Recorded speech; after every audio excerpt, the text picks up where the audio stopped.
Good morning. It's Arno here, Montreal Landscapes. Good morning, Dr. Ivan Misner here, and Beth Misner with us this morning. Thank you for joining us on our COVID-19 Insights of the Greats interviews.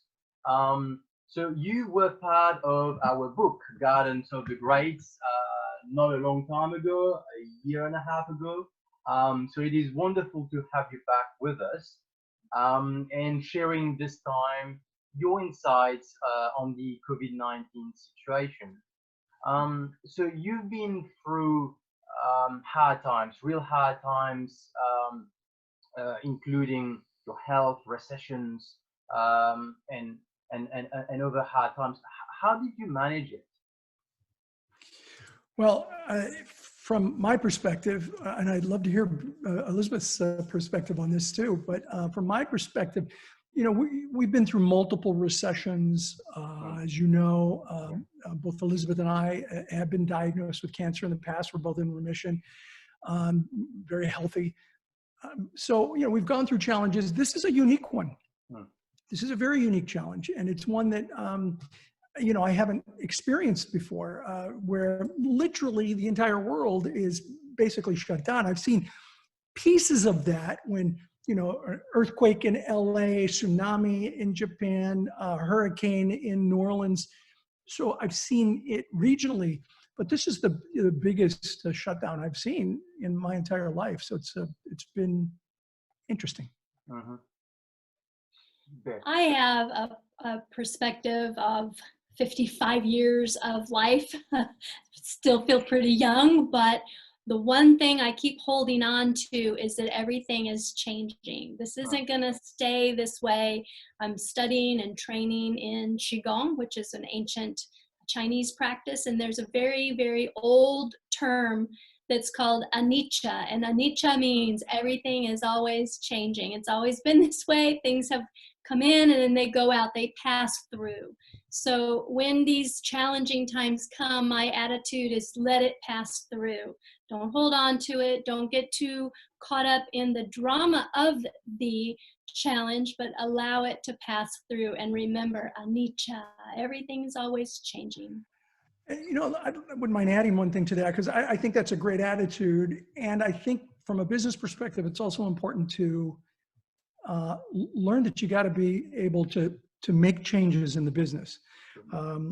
People will look at me, and it's kind of funny because they'll say, well, you don't understand. We can't do any business at all. And I say to them, look, I run the world's largest in-person networking organization. I had more than 9,500 groups that met in person every week for 35 years. So no business has been impacted more. There are some that have been impacted as much, but none have been impacted more than BNI.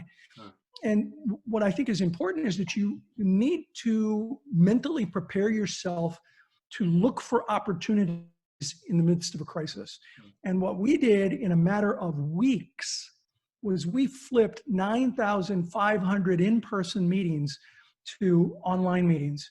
Same platform. BNI is a referral organization. I'm guessing many of your viewers will know a little about BNI, but we're a networking organization, and we meet in person. And we've flipped on a dime to online, same BNI kind of meeting, same structure, same program, but completely online. So the lesson here is that sometimes you need to, in business, learn how to find ways to do business differently. And that's what we tried to do. And I think fairly successfully have done, because I could have seen my life's work go up in smoke over the last 30 days. What in those hardships, what mindset kept you going?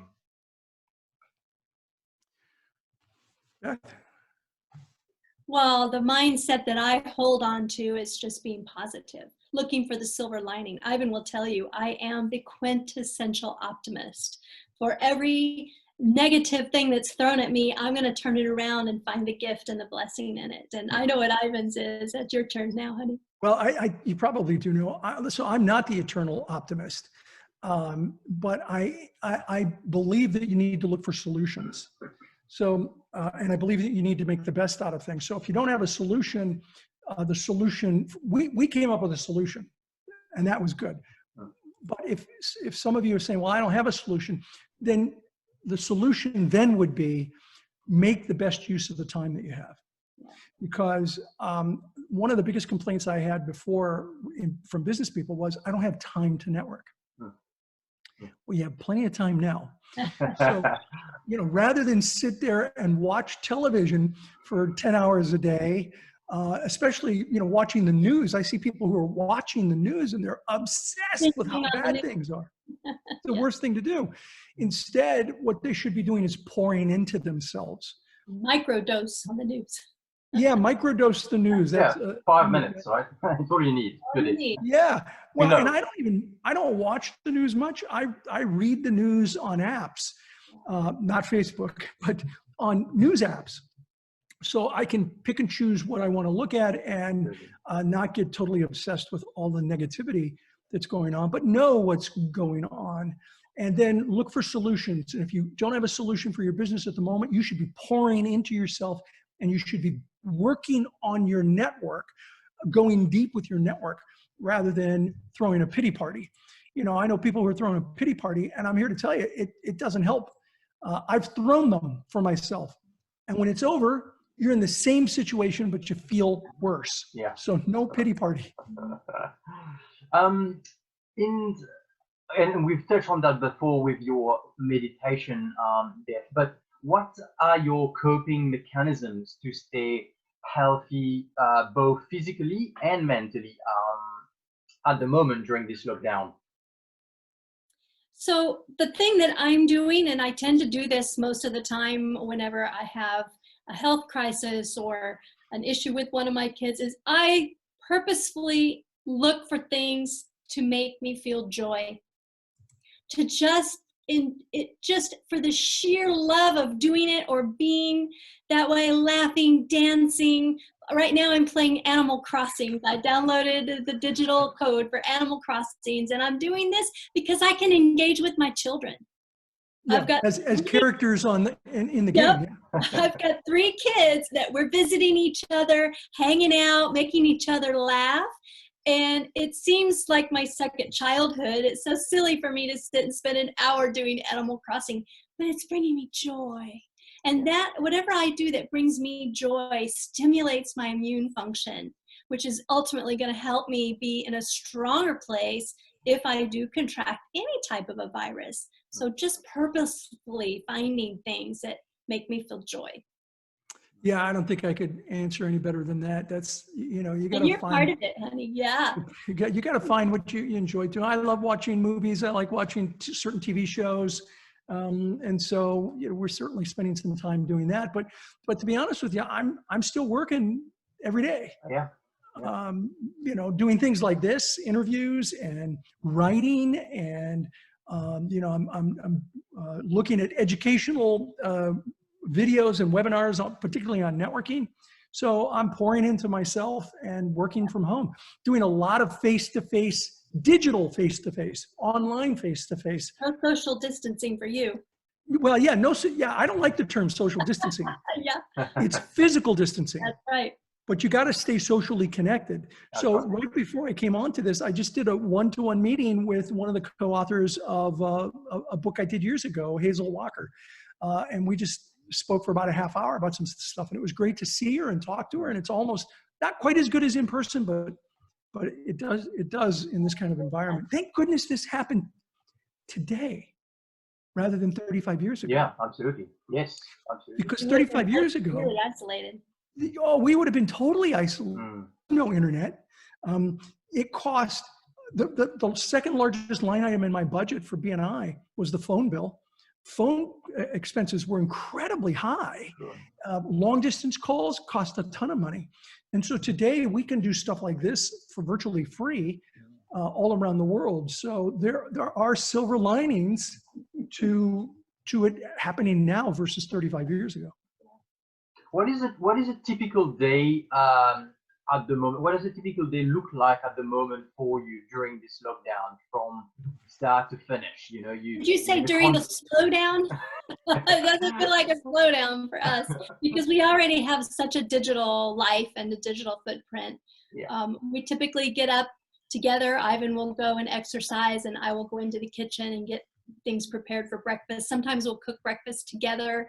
And then he goes on to the office and does webinars, videos, in-person meetings. And I'm typically doing a variety of things. Right now I'm building a YouTube channel for my Qigong practices. So I'll be videotaping, filming those. I'm doing a lot of in-person via Skype or Zoom Qigong classes. Meditation, I'm taking a meditation class now, so I'm doing that regularly. And hey, a little bit of Animal Crossings. We get together for lunch, and we always take a break for lunch, and we just unplug and just be together. After lunch, he goes back into the office, and then typically I'm going back. One of the things I'm doing right now is finding people that are doing things for causes that I really appreciate, and they're reinventing themselves during this time. So I'm doing some videos with them and then sharing those interviews on my social media. I'm getting ready to do another one this afternoon. I'm the chef, so I'm cooking supper, and in the evening we just unplug and hang out. We may sit on the back porch, or we may, go sit on the swing. We've got a swing, and you can see it in your book. There's a picture of our swing hanging from the tree. If it's not too hot or too cold or raining, we walk down to the mailbox to get a little stretch of our legs outdoors. Ivan, you want to add anything? We're definitely doing stuff, and I think that's important for people to understand. Is that you can't just hide away and do nothing. Then you go crazy. I'm talking to as many people as I ever have. I'm doing presentations. I did one online for like 3,000 people. Right. It's rare that I have an audience of 3,000 people. So I'm trying to do as much as I did before. I am working on a sommelier certificate, wines, and I've probably done more in the last 3 weeks than I did in the previous 6 months. I think you got to stay busy, stay active. You just do it differently, but you can still be social. So this is a challenge that many are facing at the moment. How do you manage your garden? You see, you go, you wander around your property, and you have a fairly large one. How do you manage it at the moment? Well, we have help.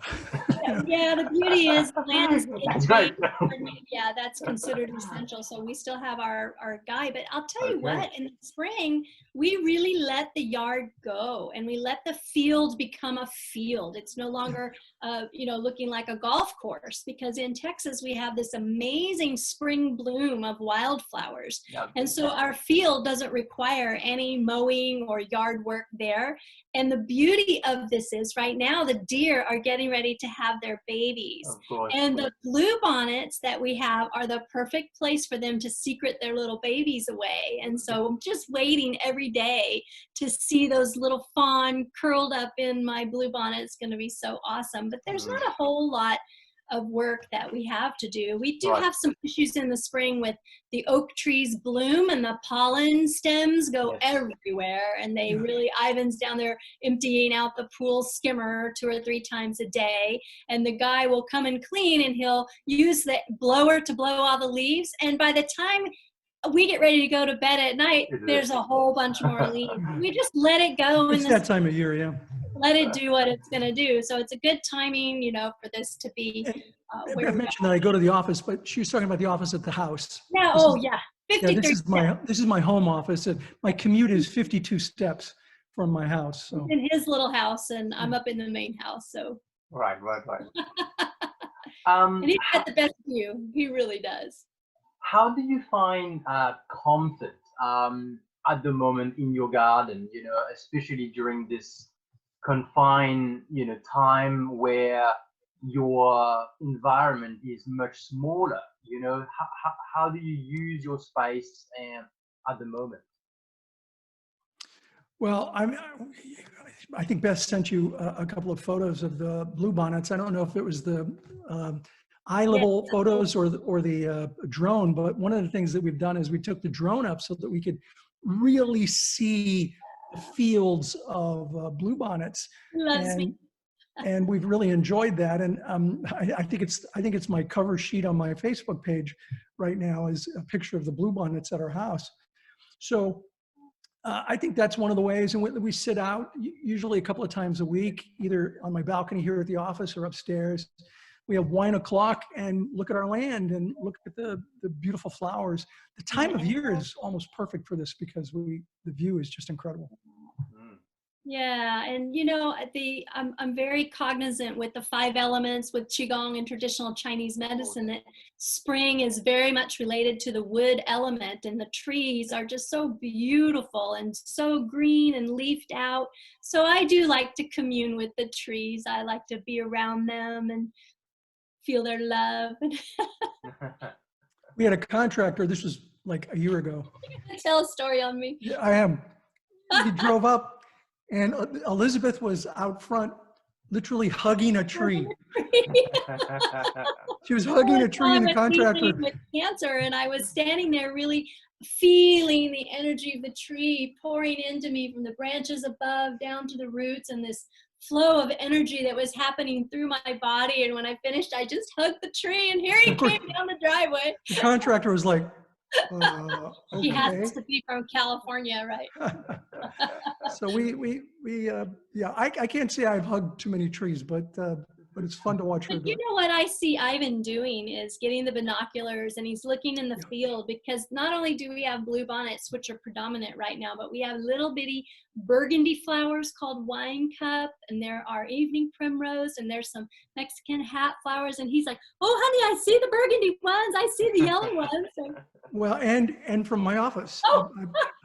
I've got the binoculars down here, and so as the deer come by in the bluebonnets and the birds, we have a bird feeder. So I mean, there are ways to enjoy the space that you have. Yeah, to look up, not just keep your head in the computer. Yeah. He's looking up. I'm always looking up because I'm really drawn to that. One reason we live here, because we've got the indoor-outdoor kind of feeling with all the windows. Yes, a lot of windows. As a matter of fact, I have to actually put blinds up to do interviews like this, because it'd be all, it's, you know, I'd be washed out. So I have to put stuff up to block all the light that, it's, you know. We're very blessed to have this environment in which to spend the great pause. Yeah, the great pause. That's a great term, by the way. I love that. The great pause. The great pause. To finish, what would be your best piece of advice for the coming times? Yeah.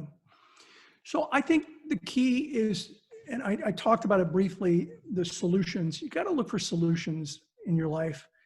If all you focus on are problems, you become an expert at problems.